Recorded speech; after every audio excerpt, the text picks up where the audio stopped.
Dead Sea Scrolls. One of the topics that I've been asked about most over the years, and oftentimes with some secrecy or some mystery or even controversy, is that of the Dead Sea Scrolls. What they are, how they've come to us, what they say. And in this series we'll be going through what exactly the Dead Sea Scrolls are, the community that created them, the details that they relate to us, and what they reveal to us about our own faith and about ancient history. In latter videos we'll go into detail into these documents and into this ancient community, but in this video we'll be doing an overview of how these documents were discovered and what they contain. So thank you for joining us in this first of the series on the Dead Sea Scrolls. Discovery. The Dead Sea Scrolls, in brief, are a collection of ancient manuscripts that were discovered in the middle of the 20th century right off of the northwest shore of the Dead Sea. Hence they've got their name, the Dead Sea Scrolls. This is an arid climate. The Dead Sea is rather inhospitable, being 7 to 8 times as salty as ocean water. And altogether it's a hot, extremely dry area presently. These were found in 11 caves nearby an ancient site called Khirbet Qumran, and so these scrolls are sometimes referred to as the Qumran Scrolls as well. The scrolls were discovered first by this dude.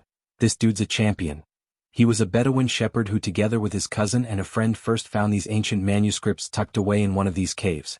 There are multiple stories as to how they were originally found, the most popular being that he was in search of one of his flock and he threw a rock up into the hillside to chase it down, and a rock flew into one of these caves where he heard a shattering. The next day he and his companions went on up and discovered a set of ancient pots. Most of them were empty or filled with dirt, but one of them held several scrolls of ancient parchment. Over the next several months they explored additional caves and found additional documents hidden among them. And thereafter they attempted to sell them, mostly in Jerusalem, to a variety of scholars, of merchants, of collectors, of religious leaders, and so forth. And this was the beginning of the discovery of the Dead Sea Scrolls. While these first manuscripts were doubted as to their authenticity, soon it was recognized by some experts that these very possibly were genuine ancient manuscripts. Unfortunately, excavation was delayed by the onset of the Arab-Israeli War in 1948. But starting in 1949 and continuing through 1956, teams of experts as well as Bedouin herdsmen searched through hundreds of these caves in this surrounding Dead Sea area, and eventually found 11 caves that contain manuscripts. Now, over this period roughly 25,000 bits of manuscripts were found. Most of them were very small. Some as small as a fingertip and only relatively few, a little less than a dozen, were actually full scrolls containing essentially entire ancient documents. These scraps were carefully collected and sorted and are still being put together. Thanks to advances in imaging technology, a lot of ancient writing that was either blackened over with time or has been worn away has been recovered from these documents, and experts are still to this day piecing these parts together and uncovering more and more as time goes by. These portions of manuscripts have been carefully assembled into approximately 1,000 different ancient documents. And more are still being discovered, as additional discoveries in 86 and 93 and even as recently as 2017 continue to reveal artifacts from this area. Dating. Through closely examining these documents by considering the archaeology of the caves in the surrounding area, of studying the paleography, or the ancient writing or the style of the writing involved, their materials of the paper and the ink, and also utilizing radiocarbon dating, experts have dated these documents from roughly 300 BC to 100 AD.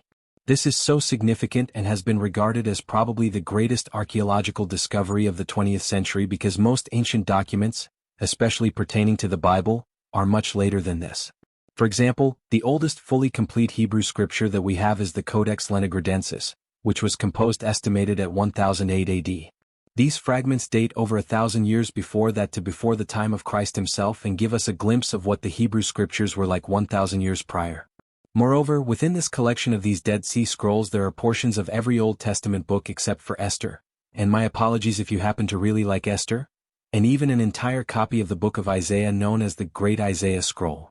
And so this discovery had a huge impact on how we understood the scriptures and also on how we understood how these were used and lived out in some portions of the ancient world. Content. These Dead Sea Scrolls can generally be categorized into 3 portions. The first is, as mentioned, biblical texts. These comprise about 40% of the documents, are portions, sometimes multiple copies, of each of the books of the Old Testament excepting Esther. There are in this collection no New Testament books. There's no mention of Jesus among them. This is a collection of Hebrew texts. This was a Jewish community and indeed most of these books are written and recorded in Hebrew. The second section can be categorized as sectarian scrolls. These are documents that pertain to the particular life of this community. There is a community rule scroll that discusses the particular requirements for entry into the community, of long lists of disciplines for members, generally the prescriptions for how community life is to be held. There's also the scroll of the War of the Sons of Light against the Sons of Darkness, a war manual/apocalyptic text about an expected upcoming battle and how they are to participate in it. There is commentary on biblical books. There is what's known as the Temple Scroll, and each of these within this portion discuss the particular beliefs, the experiences, and the apocalyptic expectations of this community of Qumran. And there is in the third portion collections of books that are copies of the literary heritage of the period. These are mostly religious in nature but are not books that are included in the Bible. There are some non-canonical books such as the Book of Enoch or the Wisdom of Sirach. There is some deuterocanonical material such as the Book of Tobit. There is some additional psalms, some alternate tellings of biblical stories of spiritual experiences of interacting with angels. There is a wide variety of other spiritual religious material that was likely important to this community and that was part of the literary heritage of this time. Language and materials. These scrolls are mostly written in Hebrew, some are written in Aramaic and a few in Greek, and most are composed on parchment with some on papyrus and one on copper, a treasure map that has inspired no few number of treasure hunts in the area. And so this is the Dead Sea Scrolls and they can be found online, at least those that have been translated and published to this point. At a link below, you can find it in the description below, and read through everything that's been found and translated. But the controversy and sensationalism around them was due to their fragmented nature and the very careful method by which they've been pieced together and translated. Controversy. After first being found, these documents traded hands a number of times and some traveled because of the conflict in the area outside of the country to Lebanon and some even made it as far as the United States as they changed hands, and it was some years before they were all collected together again. And there's still question whether there are outstanding documents being held by collectors or individuals or have been lost. This together with no small number of forgeries that have had to be weeded out, this all combined with the fact that only a few number of people are allowed access to handle these documents has led to a lot of speculation and conspiracy theories through the years. But fortunately, again, many of these documents are published and available, and many of these Dead Sea Scrolls are on display in the Shrine of the Book at the Israel Museum at Jerusalem and are publicly available for viewing in person today. So this is a brief overview of the history.